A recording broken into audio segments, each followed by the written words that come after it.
नमस्कार बच्चों, कैसे हैं आप। उम्मीद करता हूं कि आप सभी अच्छे होंगे, बढ़िया होंगे और आज आपका जो 25 दिसंबर है वो बेहतरीन तरीके से गुजरा होगा। तो आज जो है आपके लिए हम इस वीडियो के माध्यम से एक आपका जो साइंस का मॉडल पेपर है वो कंप्लीट पेपर किस तरीके से आपका जैक बोर्ड 2024 के एग्जाम में क्लास 10 का आएगा, उसी को लेकर के काफ़ी एनालाइज करके, काफ़ी विश्लेषण करके, काफ़ी सिलेक्टेड क्वेश्चंस को लेकर के एकदम एक्सपेक्टेड जो है कि इस तरीके से ही आपका पेपर बनेगा, वैसे ही आपको एक मॉडल पेपर लेकर के आए हैं डियर, जिसमें आपके ऑब्जेक्टिव और सब्जेक्टिव सारे कंप्लीट क्वेश्चन रहेंगे और साथ ही साथ में आपको उन क्वेश्चन के सॉल्यूशन भी इसमें आपको देखने को मिलेंगे, बताएंगे हम आपको और सॉल्व करके भी दिखाएंगे कि किस तरीके से आपको आंसर राइटिंग भी करनी है। वो सारी चीज़ें आपको दिखने वाली हैं, एक कंप्लीट पैकेज रहने वाला है ओवरऑल। ये आपका मॉडल पेपर आपके बोर्ड में कैसा आएगा वैसे ही आपको बहुत ही मेहनत से डियर मैंने बनाया हुआ है। तो चलिए देखते हैं, इसको स्टार्ट करते हैं। वीडियो को जरूर अंत तक देखिएगा, आपके लिए बहुत ही लाभप्रद होने वाला है डियर। ऐसा वीडियो अभी आज के टाइम पे, आज के डेट पे आपको यूट्यूब पे बिल्कुल नहीं मिलने वाला है। ये हमको लगता है आज ये पहला वीडियो होगा जो इतनी मेहनत से आपको बनाया गया होगा, मैं दावे के साथ कह सकता हूँ। इसमें जो क्वेश्चन है वो बहुत ही बेहतर हैं डियर।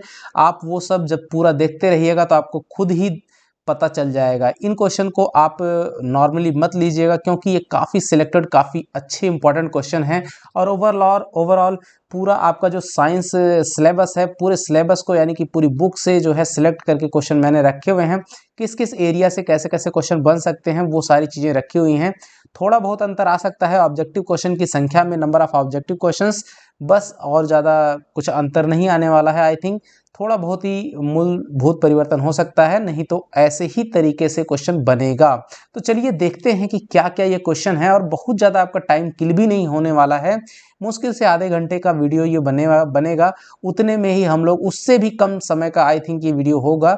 अभी तो मैं रिकॉर्ड ही कर रहा हूँ, लेकिन उससे कम ही का वीडियो ये बनेगा जिसमें आपको ये पूरा कंप्लीट पेपर देखने को मिलेगा। तो चलिए, अब बहुत हो गई बात, अब चलते हैं, करते हैं शुरुआत। देखते हैं आपका पहला क्वेश्चन। इसमें सभी क्वेश्चन कंपलसरी हैं, मैंने ऑप्शनल क्वेश्चन नहीं दिए हुए हैं, जबकि आपको पेपर में ऑप्शनल क्वेश्चन भी देखने को मिलेगा। यानी एक जो लॉन्ग आंसर क्वेश्चन रहेगा उन सभी के साथ में और यानी अथवा करके दूसरे भी क्वेश्चन मिलेंगे। और इसमें 4 सेक्शन रहेंगे। 4 सेक्शन में जो है आपको सभी सेक्शन जो होंगे उनके क्वेश्चंस जो हैं, जैसे सेक्शन ए में ऑब्जेक्टिव क्वेश्चन रहेगा और जिसमें कुल 15 क्वेश्चन रहेंगे, सभी क्वेश्चन जो है 2 अंक के रहेंगे। सेक्शन बी जो है अति लघु उत्तरीय, वेरी शॉर्ट आंसर का, जिसमें 10 प्रश्न रहेंगे और सभी 2 अंक का रहेगा। और सेक्शन सी आपका लघु उत्तरीय प्रश्न रहेगा, यानी कि शॉर्ट आंसर रहेगा, जिसमें 5 प्रश्न रहेंगे और सभी 3 नंबर के रहेंगे, यानी कि ये टोटल ये सेक्शन 15 नंबर का होगा। और जो दूसरा सेक्शन बी होगा आपका 10 दूना 20 नंबर का होने वाला है। और जो ऑब्जेक्टिव क्वेश्चन का सेक्शन है वो आपका 30 नंबर का, आपको पता है कि अब की बार 30 अंक का ही ऑब्जेक्टिव होगा। और जो आपका तीसरा सेक्शन बच जाता है, चौथा सेक्शन होता है लॉन्ग आंसर का, जिसमें प्रत्येक प्रश्न 5 अंक का रहेगा और इसमें जो प्रश्नों की संख्या रहेगी वो 3 रहेगी डियर। तो इस तरह से ये 15 क्वेश्चन 15 नंबर का क्वेश्चन बन गया। तो 15 15 30 20 50 30 80, ये टोटल 80 मार्क्स का आपका क्वेश्चन रहने वाला है और 3 घंटे का ये पेपर है डियर। तो चलिए देखते हैं पहला जो क्वेश्चन है। इसमें देखिए कितना बेहतरीन क्वेश्चन है, एक से एक सिलेक्टेड क्वेश्चन। जो ऑब्जेक्टिव क्वेश्चन का पहला क्वेश्चन है, Fe2O3 प्लस 2Al, ये जो है Al2O3 और प्लस 2Fe, ये जो आपका जो समीकरण है ये किस प्रकार की अभिक्रिया को दर्शा रहा है, ये क्वेश्चन है। तो यहाँ पे देखिए Fe2O3 ये जो यौगिक है, इसने जो है एल्यूमिनियम के साथ अभिक्रिया करी। तो एल्यूमिनियम जब इसके साथ रिएक्ट करता है तो एल्यूमिनियम क्या कर रहा है, इसको Fe2 को विस्थापित कर दे रहा है, डिस्प्लेस कर दे रहा है, यानी उसका स्थान आके ग्रहण कर दे रहा है और Fe2 अलग हो जा रहा है। तो ये किस प्रकार की अभिक्रिया है, ये विस्थापन अभिक्रिया है, डिस्प्लेसमेंट रिएक्शन है डियर। तो ऑप्शन नंबर डी इसका करेक्ट हो जाएगा। क्वेश्चन नंबर 2 देखिए डियर, कह रहा है कि कोई विलयन लाल लिटमस को नीला कर देता है। लाल लिटमस को नीला कर देता है, इसका मतलब है कि वो आपका विलयन कैसा है, क्षारीय विलयन है, राइट। विलयन कैसा है, क्षारीय है। और आपको पता होगा कि 1 से लेकर के 14 तक के जो पीएच स्केल होती है उस पे अंक लगे रहते हैं। बीच में 7 रहता है, 7 मतलब न्यूट्रल, ना तो कोई अम्लीय होगा ना तो कोई क्षारीय। 1 से लेकर के 7 से कम अंक अगर किसी विलयन का रहता है तो वो आपका अम्लीय विलयन होता है, राइट। और अगर 7 से ज्यादा रहता है तो वो क्षारीय रहता है, राइट, क्षारीय। तो यहाँ पर ये जो सॉल्यूशन होगा, क्योंकि विलयन क्या कर रहा है, लाल लिटमस पेपर को नीला कर दे रहा है। ऐसा कौन करता है, जो क्षारीय विलयन होते हैं। तो इसका मतलब ये क्षारीय है, तो इसका मतलब है कि इसका जो पीएच वैल्यू होगा वो 7 से क्या होगा, बड़ा होगा। तो हम लोग यहाँ पे देख सकते हैं कि पहला ए ऑप्शन में 1 है, 4 है, 5 ये सब नहीं होंगे। 7 से बड़ा वैल्यू कौन सा है, 10 है। तो पीएच मान जो है संभवतः इसका क्या होगा, इस विलयन का, ये आपका 10 हो जाएगा। डी ऑप्शन सही हो जाएगा डियर। पूरा डिटेल्ड सॉल्यूशन आपको चल रहा है डियर। और यहाँ पे अगर आपको पसंद आए बच्चों तो वीडियो को जरूर लाइक कीजिएगा। आप ही के लिए पूरा डेडिकेटेड वीडियो रहता है। पूरा दिन लग गया आज इसको बनाने में, काफ़ी सिलेक्ट करने में, टाइप करने में बड़ी मेहनत होती है। आपके लिए इतना कर रहे हैं तो थोड़ा सा मुझे भी मोटिवेट करते रहिएगा। अगला जो क्वेश्चन है 3 नंबर का डियर, देखिए कोई धातु ऑक्सीजन के साथ में अभिक्रिया कर उच्च गलनांक वाला एक यौगिक निर्मित करती है। यह यौगिक जल में विलेय है, यानी कि घुल जाता है। यह तत्व क्या हो सकता है, तो ये आपको बताना है कि ये तत्व क्या हो सकता है, राइट। तो ऐसा जो तत्व होता है, इस तत्व को हम लोग कहते हैं कैल्शियम। ये कैल्शियम है जो कि ऑक्सीजन के साथ अभिक्रिया करके उच्च गलनांक वाला एक यौगिक बनाता है, और ये यौगिक जो होता है वो जल में घुल जाता है, राइट। तो इसका सही आंसर क्या हो जाएगा डियर, कैल्शियम। अगला बढ़ते हैं, क्वेश्चन है एथेन का आणविक सूत्र होता है C2H6। सी एक कार्बन तो एथ होता है, मेथ होता है, उसके बाद 2 कार्बन हो जाते हैं तो एथ होता है, राइट। तो C2H6 है, तो इसमें कितने पूछ रहा है कि सहसंयोजक बंध हैं। तो इसका देखिए, जैसे ही आप इसका कॉन्फ़िगरेशन करिएगा तो देखिए सी और ये एन है, एन इन आइन, एन है तो एकल बंध से जुड़ेगा, यानी कि कार्बन कार्बन एकल बंध से। अब बाकी जितने हाइड्रोजन है वो भी एकल बॉन्ड से जुड़ जाएंगे। एकल बंध मतलब सहसंयोजक बंध इसको बोलते हैं। तो हाइड्रोजन यहाँ पे आपके पास कितने हैं, 6 हैं। तो सभी हाइड्रोजन को इस तरह से जब आप जोड़ दीजिएगा तो कितने आबंध आपको मिलते हैं, कितने बॉन्ड मिलते हैं, 1 2 3 4 5 6 और 7। तो इसका क्या हो जाएगा आंसर, 7 सहसंयोजक आबंध जो है आपको मिलते हैं।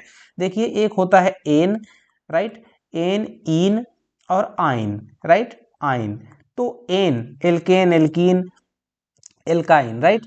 तो मेथेन प्रोपेन ब्यूटेन, इस तरीके से जो एन होता है ये सब सिंगल बॉन्ड वाले होते हैं। और इन जिनमें लगा रहता है एथीन मेथीन, तो ये डबल बॉन्ड वाले। और आइन मेथाइन बेंजाइन, इस तरीके से ये ट्रिपल बॉन्ड वाले रहते हैं। तो एन लगा हुआ है तो ये सिंगल बॉन्ड रहेगा, ये आपका डबल बॉन्ड रहेगा, और ये ट्रिपल बॉन्ड से कनेक्टेड रहते हैं। तो इस तरीके से हम लोग जान सकते हैं डियर। तो इसका जो आंसर हो जाएगा, इसमें कितने बॉन्ड हैं, इस सहसंयोजक बंध हैं, तो 7 सहसंयोजक बंध हो जाते हैं। इसको काउंट कर लेंगे, 1 2 3 4 5 6 और 1 7, राइट। तो इसका आंसर हो जाएगा 7 सहसंयोजक बंध होंगे। अगला क्वेश्चन नंबर 5 है, एक तत्व है एक्स, तत्व का नाम है एक्स, जो कि रिएक्शन करके XCl2 बनाता है, राइट। ये इस फॉर्मूला बनता है, इस फॉर्मूले का एक क्लोराइड बनाता है। ये जो फॉर्मूला है ये एक क्लोराइड का फॉर्मूला है। तो जो एक ठोस है, राइट, ये क्लोराइड जो है क्या है, एक सॉलिड है, तथा जिसका गलनांक क्या है, अधिक है। इसका गलनांक भी अधिक है। कह रहा है आवर्त सारणी में यह तत्व संभवतः किस समूह के अंतर्गत होगा, राइट। तो ध्यान देना, सोडियम क्लोराइड जो होता है उसका फॉर्मूला होता है NaCl, राइट। तो Cl तो है लेकिन यहाँ Cl2 है, इसलिए ये तो होगा नहीं। अगला है MgCl2 होता है, राइट। MgCl2 यही करेक्ट हो जाएगा, क्योंकि मैग्नीशियम क्लोराइड ही इसका सही आंसर होगा, और ये आपका फॉर्मूले में बिल्कुल फिट बैठ रहा है। तो इस तरह से इसका आंसर हो जाएगा आपका मैग्नीशियम क्लोराइड, यानी आंसर जो होगा वो ये जो तत्व होगा X वो क्या होगा, मैग्नीशियम होगा, Mg। अगला है मनुष्य में वृक्क, वृक्क को किडनी बोलते हैं डियर, राइट। एक तंत्र का भाग है जो किससे संबंधित है, राइट। पोषण से नहीं होगा, श्वसन से नहीं होगा, उत्सर्जन से होगा, परिवहन से नहीं होगा। तो ये उत्सर्जन का काम करता है, यानी कि बॉडी के अंदर जो ब्लड में वेस्ट मटेरियल्स होते हैं उनको अलग करने का, उनको फिल्टर करने का काम करता है हमारा किडनी, जिसको हिंदी में वृक्क बोलते हैं डियर। अगला क्वेश्चन है 7, निम्नलिखित में से कौन सा पादप हार्मोन है? तो इसका सही आंसर हो जाएगा साइटोकैनिन। ये आपका पादप हार्मोन होता है, राइट। बाकी आपके पादप हार्मोन नहीं है। अगला क्वेश्चन है कि पराग कोश में क्या होते हैं? तो पराग कोश में डियर जो है आपका पराग कण होते हैं। पराग कोश में क्या पाया जाता है? पराग कण पाया जाता है। बाह्य दल अंडाशय और अंडक ये सब नहीं होते हैं, पराग कोश में पराग कण पाए जाते हैं। अगला जो क्वेश्चन है डियर कि समजात अंगों का उदाहरण क्या है? समजात अंगों का उदाहरण क्या है? तो समजात अंगों का जो आपका एग्जाम्पल है इसमें, वो आपका ये सारे के सारे समजात अंगों के उदाहरण हैं। देखिए हमारा हाथ तथा कुत्ते के अग्रपाद, ये जो है समजात अंग क्या होते हैं? ये जैसे कि जब उत्पत्ति के आधार पर, राइट, ये एक जैसे हों लेकिन जो है ये कामों में क्या होते हैं? अलग अलग होते हैं। तो ऐसे अंग जो जीवों के होते हैं वो समजात कहलाते हैं। जैसे हमारे दांत और हाथी के दांत उत्पत्ति के टाइम पे एक समान, जबकि काम में अलग अलग। आलू एवं घास की ऊपरी भूअस्तरीय, तो ये सभी के सभी क्या हैं? समजात अंगों के उदाहरण हैं। तो इसमें आंसर हो जाएगा उपरोक्त सभी। क्वेश्चन नंबर 10 डियर देखिए, किसी बिंब का अवतल दर्पण द्वारा बना प्रतिबिंब आभासी, सीधा तथा बिंब यानी वस्तु से बड़ा पाया गया, तो वस्तु की स्थिति कहाँ होनी चाहिए? वस्तु से बड़ा बन रहा है तो जाहिर सी बात है ये आपका P तथा, और अवतल दर्पण है तो ये कहाँ बनेगा? P तथा F के बीच में रहेगा। अगला क्वेश्चन है स्पष्ट दृष्टि की न्यूनतम दूरी कितनी होनी चाहिए? तो आंसर है 25 सेंटीमीटर होनी चाहिए। ये स्पष्ट दृष्टि की न्यूनतम दूरी होती है डियर। अगला क्वेश्चन है 12 नंबर का बच्चों कि निम्नलिखित में कौन सा पद विद्युत परिपथ में विद्युत शक्ति को निरूपित नहीं करता है? ध्यान रखना, तो निरूपित नहीं करता है। तो विद्युत शक्ति जो होती है वो आपकी क्या होती है? पावर। तो P equal to V I होता है। पहला इसका मतलब वी आई तो निरूपित करता है, राइट, तो V equal to I R होता है, राइट, और विद्युत शक्ति को निरूपित नहीं करता है, राइट। तो यहाँ पे V equal to I, P equal to V I होता है, और V इक्वल टू होता है आपका I R, V equal to I R. तो इसकी जगह पे जैसे ही रख देंगे तो आई इंटू आई आर, तो आपका आई स्क्वायर आर बन जाएगा, राइट, आई स्क्वायर आर बन जाएगा। तो ये आपका पहला वाला सही हो जाएगा। और आई आर स्क्वायर, इसमें बी आपका सही नहीं होगा, राइट। ये एक्चुअली आई इंटू वी होना चाहिए, ये ऑप्शन सही कर लीजिएगा, नहीं तो इसमें दो ऑप्शन सही करेक्ट हो जाएंगे। ये आई थिंक टाइपिंग में मिस्टेक हो गई है, तो P इक्वल टू वी आई हो जाएगा। ये ऑप्शन नंबर सी में लिखा हुआ है, ये टाइपिंग में मिस्टेक हो गई है। तो ऑप्शन नंबर 2 सही हो जाएगा डियर। आई स्क्वायर आर होता है, आई आर स्क्वायर नहीं होता है, और वी स्क्वायर अपॉन आर भी होता है।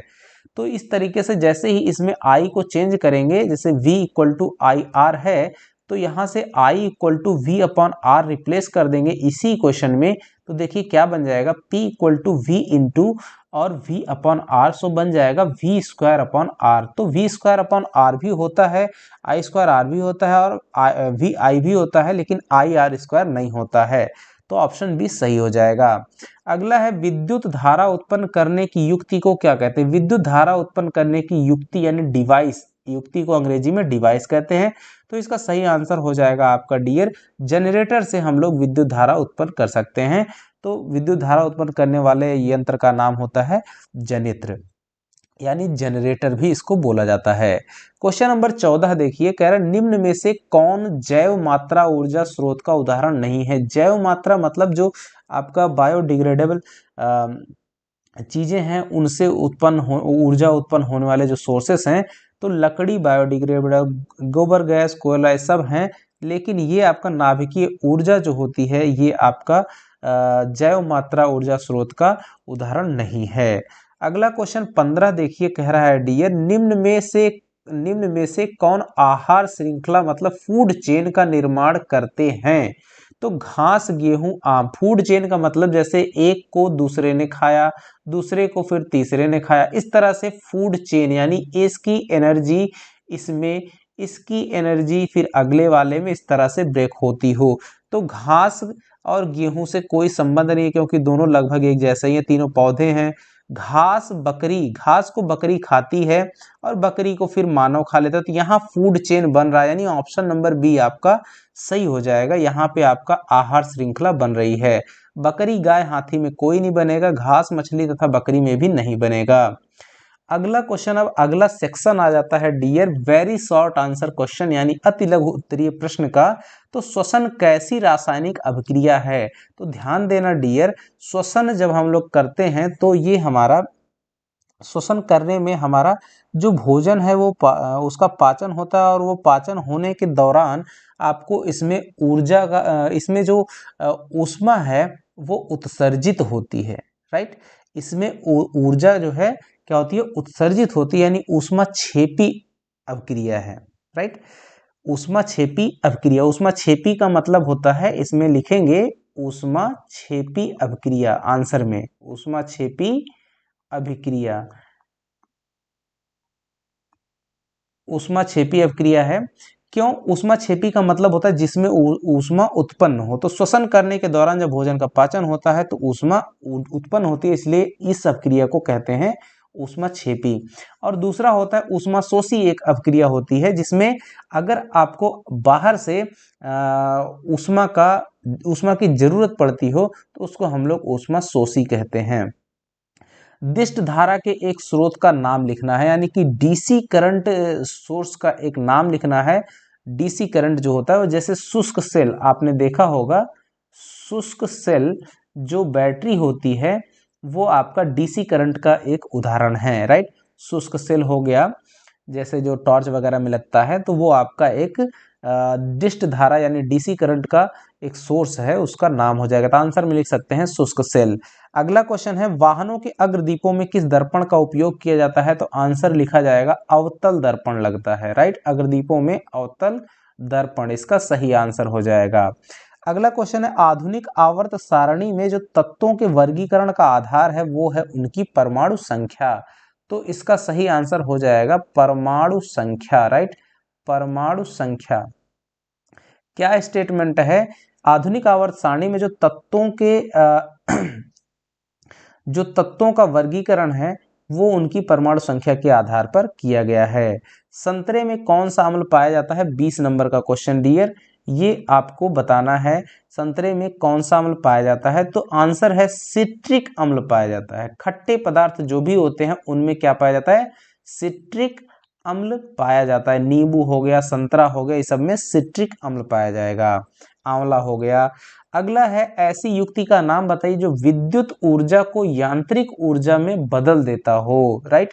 विद्युत ऊर्जा को यांत्रिक ऊर्जा में बदल देता हो, तो आंसर है जनरेटर, राइट। आंसर क्या हो जाएगा आपका? जनरेटर जो होता है विद्युत ऊर्जा को यांत्रिक ऊर्जा में, ये जनरेटर नहीं होगा सॉरी, इसमें आपका विद्युत मोटर हो जाएगा। इसका आंसर क्या हो जाएगा? विद्युत मोटर। तो विद्युत मोटर क्या करता है? विद्युत लेता है और फिर उसको जो है आपका मैकेनिकल एनर्जी में चेंज कर देता है, कन्वर्जन कर देता है।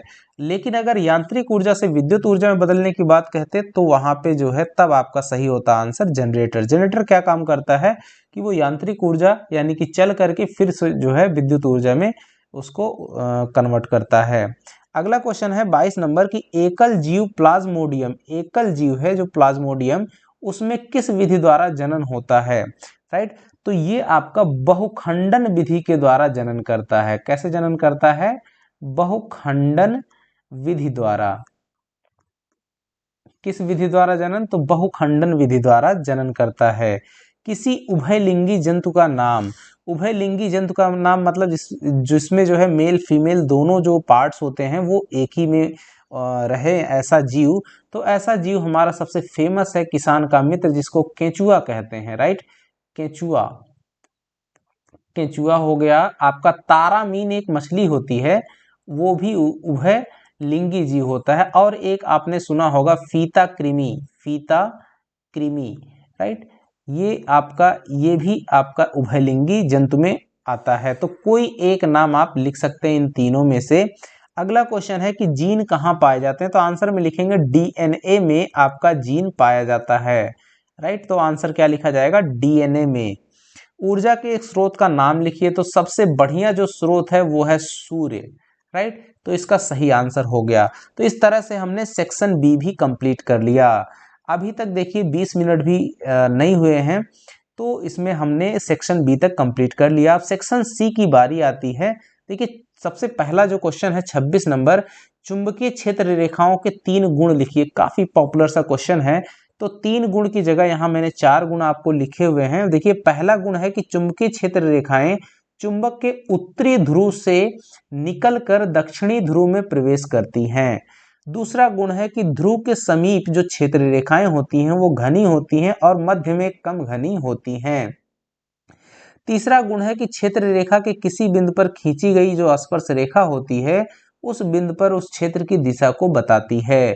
और सबसे जो खास है कि चुंबकीय क्षेत्र रेखाएं कभी भी एक दूसरे को नहीं काटती। तो मैंने यहाँ 4 लिख दिए हैं, 4 में से आपको कोई 3 ही लिखना है। जो 3 इजी पड़े आप उनको लिख लीजिए। जैसे पहला हो गया आसान है, दूसरा आसान है और चौथा वाला आसान है। तो ये 3 आप अपने आंसर में इंक्लूड कर लीजिएगा। अब अगला है आपका जो 27 नंबर का जो क्वेश्चन है, 27 नंबर में हम देखेंगे जो CaOH होल ट्वाइस निम्नलिखित का सामान्य नाम यानी जनरल नेम, और एक होता है केमिकल नेम यानी जो आपका रासायनिक नाम है वो। तो जो सामान्य नाम मतलब जो आम बोलचाल में यूज किया जाता है वो नाम, ये आपका केमिकल फॉर्मूला है। और एक होता है केमिकल नेम, इसका रासायनिक नाम क्या है, किताब में इसको क्या बोला जाता है। और व्यवहारिक रूप में जो बोला जाता है वो उसका सामान्य नाम होता है। तो इस जो है यौगिक का, इस कंपाउंड का जो सामान्य नाम है CaOH होल ट्वाइस पहला वाला, उसका आपको सामान्य नाम बताना है। तो इसका जो सामान्य नाम है डियर वो है बुझा चूना। इसका सामान्य नाम क्या है, बुझा चूना। इसका रासायनिक नाम अगर आपसे पूछता तो क्या है, कैल्शियम हाइड्रोक्साइड। बुझा चूना का रासायनिक नाम क्या है, कैल्शियम हाइड्रोक्साइड।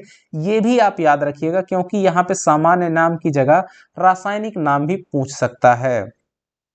दूसरा जो लिखा हुआ है ये चीज है डियर आपका धावन सोडा। जो धावन सोडा होता है उसका रासायनिक नाम होता है सोडियम कार्बोनेट। ये आपका फॉर्मूला जो है वो आपका इसका रासायनिक नाम क्या है, सोडियम कार्बोनेट। अगला वाला जो है ये NaHCO3, ये आपका है खाने वाले सोडा का नाम, राइट। इसको हम लोग, इसका रासायनिक नाम, अगर रासायनिक नाम की बात करें तो है, इसका रासायनिक नाम है सोडियम बाइकार्बोनेट, राइट। इस तरह से हम लोगों को ये जो कंपाउंड दिए हुए हैं इनके सामान्य नाम हमने आपको बताए और साथ ही साथ में इनके जो केमिकल नेम है वो भी आपको बताए। अगला क्वेश्चन है 28 की आपको आंसर देखिए कैसे लिखना है, वो आपको पूरा सिस्टम से लिखा हुआ है, कितना प्यारे तरीके से आप इसको देखते रहिए और आंसर बढ़िया से, ऐसे ही आपको बोर्ड एग्जाम में आंसर को लिखना भी है डियर। रुधिर क्या है, जैसे इस क्वेश्चन में पूछा कि रुधिर क्या है, तो सबसे पहले आप बताइए कि रुधिर क्या है। तो देखिए बताया गया कि रुधिर एक तरल संयोजी ऊतक होता है जिसका रंग एक विशेष प्रकार की प्रोटीन जिसका नाम क्या है, हीमोग्लोबिन के कारण लाल होता है। इतना हमने बता दिया कि रुधिर क्या है। अब आगे पूछ रहा है इसके कोई 2 कार्य लिखिए। तो जितना पूछता है आपको आंसर उतना ही लिखना है डियर। तो यहाँ कार्य हेडिंग डाल के लिख दिया। पहला कार्य लिख दिया कि यह ऑक्सीजन का क्या करता है, परिवहन करता है, मतलब ऑक्सीजन को एक जगह से दूसरी जगह यानी शरीर के सभी हिस्सों में पहुंचाता है, अलग अलग हिस्सों में लेकर के जाता है, पहुंचाने का काम करता है, उसको परिवहन कहते हैं, यानी ट्रांसपोर्टेशन का काम करता है। दूसरा काम क्या है कि यह श्वसन के समय जो बनने वाली कार्बन डाइऑक्साइड है उसको वापस फेफड़ों तक लाने का भी काम करता है। तो ये 2 काम हमने लिख लिए, और भी काम करता है लेकिन इसने कहा है कोई 2 काम। राइट। ये जो है कार्बन डाइऑक्साइड के साथ जो घुला हुआ ब्लड होता है इसको डीऑक्सीजनेटेड ब्लड कहते हैं, और जो फ्रेश जिसमें ऑक्सीजन घुला हुआ रहता है उस ब्लड को ऑक्सीजनेटेड ब्लड कहते हैं, यानी शुद्ध रक्त और अशुद्ध रक्त वाली बात है। तो अशुद्ध रक्त को वापस लेकर के फेफड़ों में आता है और शुद्ध रक्त को जो है फेफड़ों से फिर वापस हर जगह पे पहुंचाता है, यानी ऑक्सीजन को कैरी भी करता है, ये भी इसका एक काम है। अगला क्वेश्चन 29 है, देखिए कि वे कौन से कारक हैं जो नई स्पीसीज, मतलब स्पीसीज अंग्रेजी शब्द है, इसका मतलब होता है प्रजाति, राइट। नई प्रजाति के उद्भव मतलब जो उत्पन्न हो रही हैं उनमें सहायक होते हैं। तो आंसर क्या है, देखिए कौन कौन से कारक हैं। तो पहला कारक है भौतिक वितरण तथा एकाकीपन, राइट। भौतिक वितरण का मतलब हुआ अलग अलग भौतिक परिवेश, और एकाकीपन मतलब जो अलग अलग एक ही सिंगल परिवेश में रहते हैं अकेले। दूसरा है जीनों का विचलन, जो जीन्स होते हैं जो डीएनए में पाए जाते हैं, ऊपर आपने देखा जो जीन होते हैं उनका हस्तांतरण, यानी कि एक पीढ़ी से दूसरी पीढ़ी में जो जीन होते हैं उनका ट्रांसफर। अगला तीसरा जो कारण है, जो कारक है, वो है आनुवांशिक विभिन्नताएं, राइट। सो जो आपकी जेनेटिक डाइवर्सिटीज हैं वो आपकी इसके जो मेन फैक्टर हैं कि स्पीसीज के उद्भव में जो हेल्प करती हैं, वो ये तीन प्रमुख आपकी कारक हैं, फैक्टर्स हैं। अगला क्वेश्चन है देखिए 30 नंबर का कि 5 सेंटीमीटर लंबाई, ध्यान देना 5 सेंटीमीटर लंबाई का कोई बिंदु यहां लिखा हुआ है जबकि ये बिंब है, राइट। ये बिंब मतलब वस्तु, इसको सही कर लीजिएगा। 5 सेंटीमीटर लंबाई का कोई बिंब, यानी कि यहाँ पे अगर हम लोग इसका सॉल्यूशन करें, न्यूमेरिकल है, जैसे जैसे जो चीजें दी हुई हैं पहले उसको लिखते चलिए। जैसे बिंब कह रहा है तो बिंब की लंबाई दी हुई है, इसको h से लिखा जाता है, तो क्या है 5 सेंटीमीटर। जनरली बिंब को जो है एक्सिस के ऊपर रखा जाता है, वस्तु को रखा जाता है, इसलिए इसकी हाइट को हम लोग पॉजिटिव लेते हैं। अगला कह रहा है क्या, और चीज कह रहा है 30 सेंटीमीटर वक्रता त्रिज्या, तो r जो है इसकी फोकल रेडियस जो है आपकी वो 30 सेंटीमीटर है।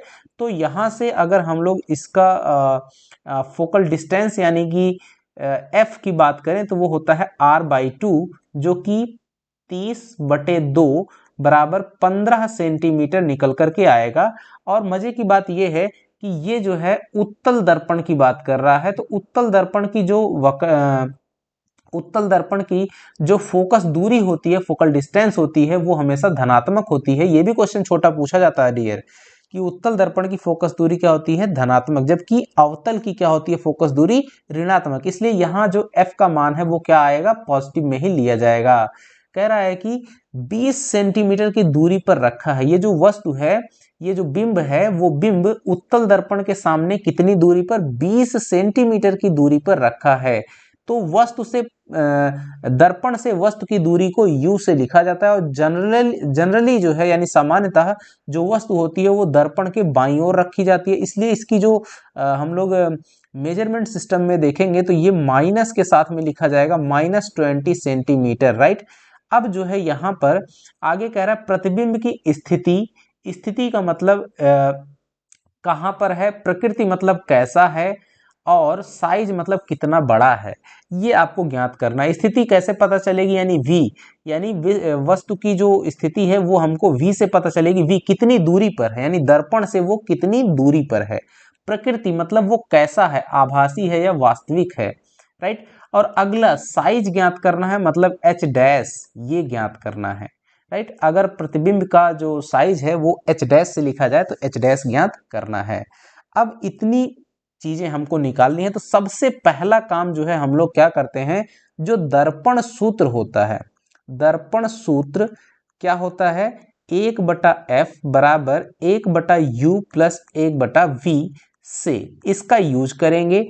तो यहां से डियर हमको क्या मिल जाएगा, 1/15 बराबर 1/-20 प्लस 1/v, राइट। या फिर यहां से हम लोग क्या लिख सकते हैं, 1/v equal to 1/15 plus 1/20, right. इसका एलसीएम निकालेंगे तो क्या बन जाएगा, एलसीएम निकालेंगे तो ये 60 आएगा, 15 चौके 60 और प्लस 20 तियां 60, यानी कि ये आया 7/60। तो यहां से हम लोग अगर लिखें v बराबर क्या आ गया आपका 60/7 आ जाएगा।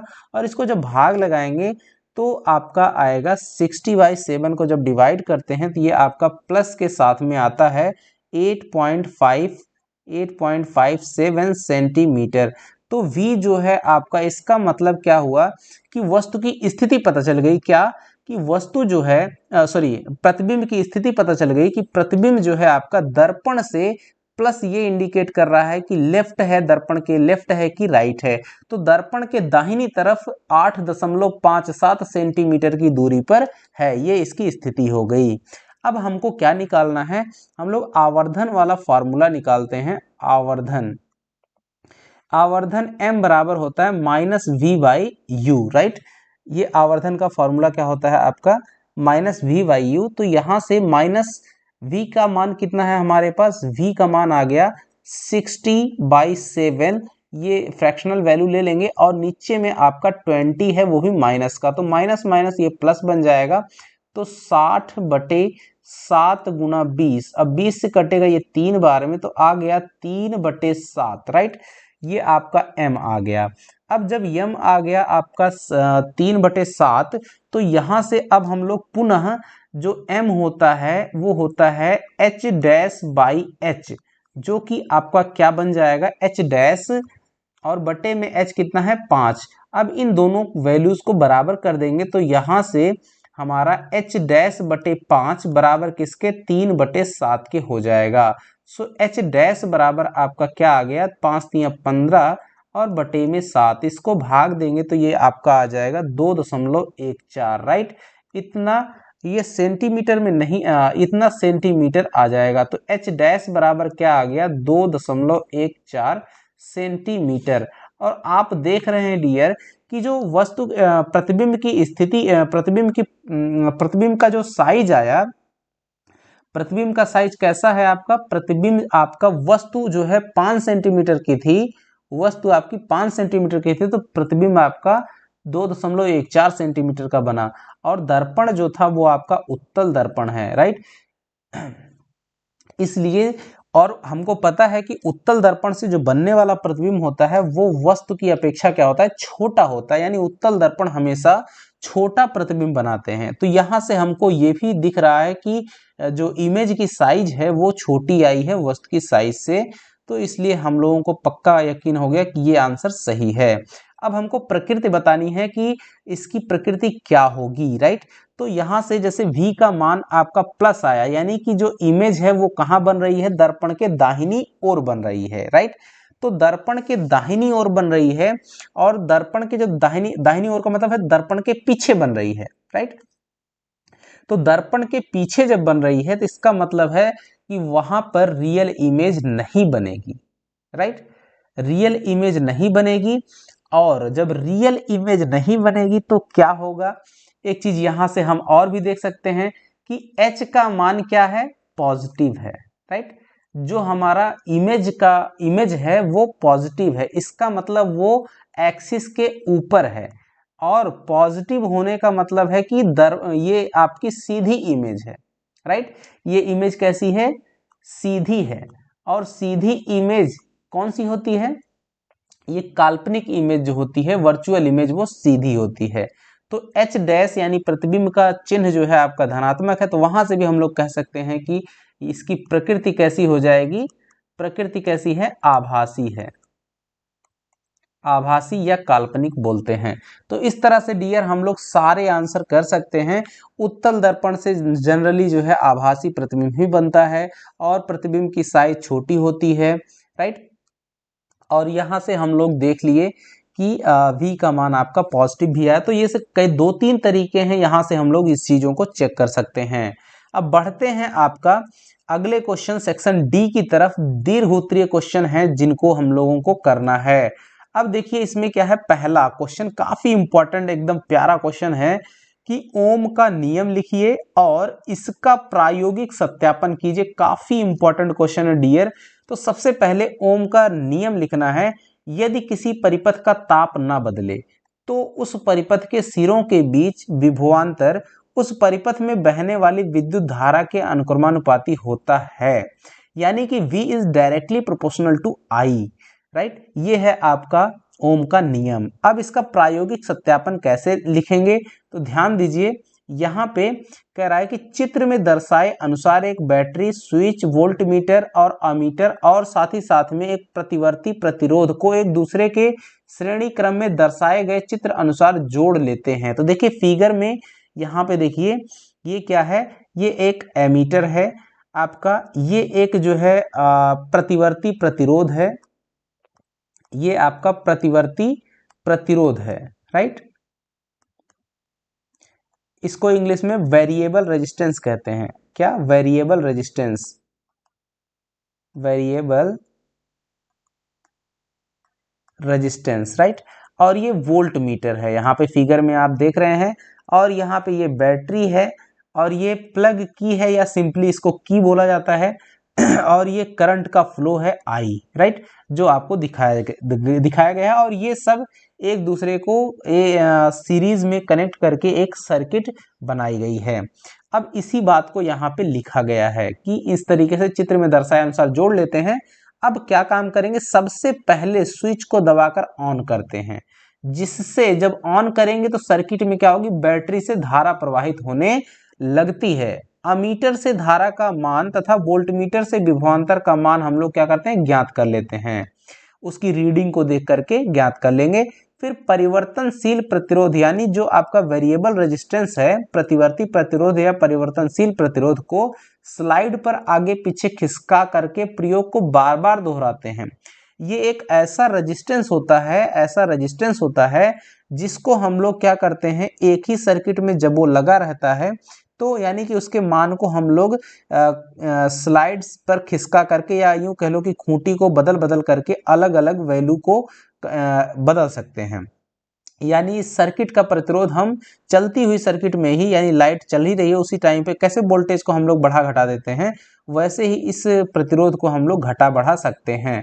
तो वैसे घटा बढ़ा करके यानी आगे पीछे खिसका करके प्रयोग को बार बार दोहराते हैं और रीडिंग को हम लोग नोट करते रहते हैं, किसके, वोल्टमीटर के द्वारा वोल्टेज को, विभवांतर को, और जो आपका एमीटर लगा हुआ है उसके द्वारा करंट का मेजरमेंट करके हम लोग लिखते रहते हैं, राइट। इसको बार बार दोहराते रहते हैं, फिर आगे हम लोग उसको क्या करेंगे, लिखेंगे। तो आगे जब लिखेंगे तो देखिए यहाँ पे अलग अलग स्थितियों में अमीटर से धारा का मान तथा वोल्टमीटर से विभवांतर का मान ज्ञात कर करके उसे नोट करते हैं। प्राप्त मान को देखने से पता चलता है कि विभवांतर का मान 2 गुना होने पर धारा का मान भी क्या हो जाता है, 2 गुना हो जाता है, जबकि विभवांतर का मान आधा होने पर धारा का मान भी आधा हो जाता है। इससे यह निष्कर्ष निकलता है कि चालक के सिरों के बीच विभवांतर उस चालक में प्रवाहित होने वाली धारा के सीधे समानुपाती होता है, राइट। धारा के यहाँ पे आप डायरेक्ट लिख सकते हो कि समानुपाती होता है। अब विभवांतर को हम लोग क्या करते हैं, एक्स अक्ष पर, राइट, विभवांतर को एक्स अक्ष पर तथा धारा को y अक्ष पर रख कर एक ग्राफ खींच लेते हैं। देखिए यहाँ पे बगल में एक ये देखिए बना हुआ है y एक्सिस, ये बना हुआ है, और यहाँ पे ये आपका x एक्सिस बना हुआ है। तो यहाँ पे जो y एक्सिस है आपका, y एक्सिस पे आपका हमने क्या लिखा हुआ है, धारा I का मान लिखा हुआ है, और विभवांतर को हमने x अक्ष पे दर्शाया है। और इस चित्र में दर्शाए अनुसार आप देख पा रहे हैं, ये जो ग्राफ है हमें एक सरल रेखा के रूप में प्राप्त होता है, जो कि ओम के नियम को प्रमाणित करता है, राइट। यानी कि जैसे जैसे v बढ़ रहा है, इस ग्राफ को देख रहे हैं, जैसे जैसे v बढ़ रहा है उसी क्रम में, उसी रेशियो में आपका धारा I भी बढ़ रही है। तो यही आपका ऊपर में लिखा हुआ है, v is directly proportional to I, right. v जिस अनुपात में बढ़ रहा है उसी अनुपात में धारा I पर भी प्रभाव पड़ रहा है। तो यही ओम के नियम का सत्यापन होता है, यानी कि ये जो ग्राफ है वो आपका ओम के नियम को प्रमाणित करता है। तो आपको जब क्वेश्चन ये वाला आता है तो इतना क्वेश्चन, इसका आंसर इसी तरीके से आपको लिखना है। आगे बढ़ते हैं क्वेश्चन नंबर 32 का। ये बहुत ही बेहतरीन है, ये सब 5 नंबर के लॉन्ग आंसर क्वेश्चन है। देखिए एक फिगर दिया हुआ है, चित्र में दिए गए चित्र में लवण यानी कि जो नमक होता है, लवण के विलयन की चालकता कंडक्टिविटी का प्रयोग दिखाया गया है। 1, 2, 3, 4 और 5 का नामांकन कीजिए। जहां पे ये नंबर पड़े हैं उनका नाम हमको लिखना है। तो हमको इस प्रयोग में ये देखिए, सबसे पहले ये जो बना हुआ है, ये जो रेड कलर से आपको दिख रहा होगा 1 नंबर में, वो आपका क्या दिख रहा है, बल्ब दिख रहा है। तो यहाँ पे आंसर में देखिए, यहाँ पे राइट साइड में आपको आंसर लिखा है, पहले का क्या है, बल्ब। 2 नंबर पे देखिए ये क्या है, की है, स्विच जिसको कहते हैं। तो यहाँ पे स्विच, ये इसका सही आंसर हो जाएगा 2 नंबर का। और 3 नंबर में देखिए ये जो है आपकी क्या बनी हुई है, ग्रेफाइट की छड़ लगी हुई है, ये 2, ये देखिए ग्रेफाइट की छड़, ये जो आपको रेड कलर की दिख रही हैं, ये ग्रेफाइट की छड़ है। तो 3 नंबर में हम लोग ये देखेंगे क्या है, ये ग्रेफाइट की छड़। और 4 नंबर जिसकी बात कर रहा है 4 नंबर पे, तो 4 नंबर जो है ये आपका बीकर है, राइट। 4 नंबर ये क्या है आपका, ये बीकर है। तो यहाँ पे 4 में क्या लिखेंगे, बीकर। और 5 नंबर ये सॉल्यूशन की बात कर रहा है, राइट। तो ये जो सॉल्यूशन है 5 नंबर में, वो किसका सॉल्यूशन है, ये नमक का सॉल्यूशन है, यानी लवण का सॉल्यूशन है। जो भी लवण होगा उसका ये सॉल्यूशन है। तो इस तरह से पांचों के हो गए। अगर ये एक एक नंबर के हैं, ये सभी पे जितने भी आप सही नंबर लिखिएगा तो आपको ऐसे भी क्वेश्चन मिलते हैं काफी अच्छे, और छोटे छोटे आंसर लिख दीजिएगा, 5 नंबर आपको मिल जाएगा। ये भी ऑब्जेक्टिव जैसा ही है, लेकिन है तो 5 नंबर का। ये जो प्रैक्टिकल है आपका, यहाँ पे लिखा हुआ है कि विलयन की चालकता का प्रयोग दिखाया गया है, राइट, लवण के विलयन की चालकता। तो उसका प्रैक्टिकल है, उसमें ये पार्ट्स के नाम आपको बताने हैं। और लास्ट क्वेश्चन डियर ये है कि समजात और समरूप अंगों का उदाहरण सहित वर्णन करना है। ये काफी अच्छा, काफी प्यारा क्वेश्चन है। तो समजात अंग क्या है, देखिए, पौधों और प्राणियों के वे अंग जिनकी आधारभूत संरचना एक समान होती है। ऊपर में बताया गया, आपको क्वेश्चन आया था, वो आधारभूत संरचना समान होती है लेकिन उनके कार्य जो होते हैं भिन्न भिन्न होते हैं, उन्हें समजात अंग कहते हैं। जैसे पक्षियों के पंख, मनुष्य की भुजाएं, कुत्ते की अगली टांगे, ये सब जब इनकी रचना हो रही थी, यानी ये जब बन रहे थे उत्पत्ति के टाइम पर, ये एक जैसे थे, लेकिन काम के आधार पर ये जो है अलग अलग। ये सभी अंग रचना के आधार पर एक समान, परंतु इनका जीवों में कार्य जो है वो अलग अलग है, इसलिए इनको हम लोग समजात अंग कहते हैं। ये इसके उदाहरण हो गए। अब समरूप अंग की बात कहते हैं। ये जितना पूछता है क्वेश्चन 5 नंबर देख करके डर मत जाना कि पूरा पेज भर करके आना है, ऐसा कुछ भी नहीं करना है। आपको क्या करना है कि जैसे इसमें जितना जरूरत है उतना ही आंसर लिखना है। देखिए, समरूप अंग क्या होते हैं, जीवों के वे अंग जो देखने में एक समान हो पर उनकी रचना और कार्य अलग अलग हो, देखने में एक जैसे, राइट, और उनके काम क्या हो, वो अलग अलग हो। देखिए, जो देखने में एक समान हो पर उनकी रचना और कार्य में भिन्न भिन्न हो, उन्हें समरूप अंग कहते हैं। जैसे कीटों के पंख, पक्षियों के पंख, चमगादड़ के पंख, इन सभी जीवों में पंख देखने में एक समान दिखाई देते हैं, परंतु उनकी रचना यानी बनावट जो होती है और कार्य भिन्न भिन्न होते हैं। यहाँ संरचना यानी बनावट समान होती है, जबकि यहाँ पे रचना यानी संरचना जो होती है वो अलग अलग होते हैं। सिर्फ देखने में एक जैसे नजर आएंगे और उनके काम भिन्न भिन्न होंगे। संरचना क्या होती है, समजात में संरचना क्या होंगी, एक जैसी होगी, जबकि समरूप में संरचना क्या होती है, अलग अलग होगी। और उसके बाद काम क्या होते हैं, अलग अलग होते हैं दोनों में, राइट, दोनों के वर्क अलग अलग होंगे। बस एक में जो है संरचना एक जैसी होती है, एक में संरचना अलग होती है। और साथ ही साथ में समरूप में क्या होते हैं, वो देखने में एक जैसे दिखते हैं। तो इस तरह से डियर ये आपका पूरा कंप्लीट सॉल्यूशन हो गया। साइंस का बहुत ही बेहतर पैकेज है आपके लिए, बेहतरीन है। तो जुड़े रहिए इस चैनल के साथ में, आपको पूरी प्रिपरेशन आपकी कराई जाएगी हमेशा इस पर, मैथ और साइंस की। तो लगे रहिए हमारे साथ और निश्चित तौर पर आपको सफलता जरूर हासिल होगी। और सफलता यानी आप बेहतर अंक हासिल करेंगे, बेहतर तरीके से करेंगे। थैंक यू डियर, नमस्कार। आपको अगले वीडियो के साथ जल्द ही मिलेंगे, तब तक के लिए धन्यवाद बच्चों। जय हिंद बच्चों।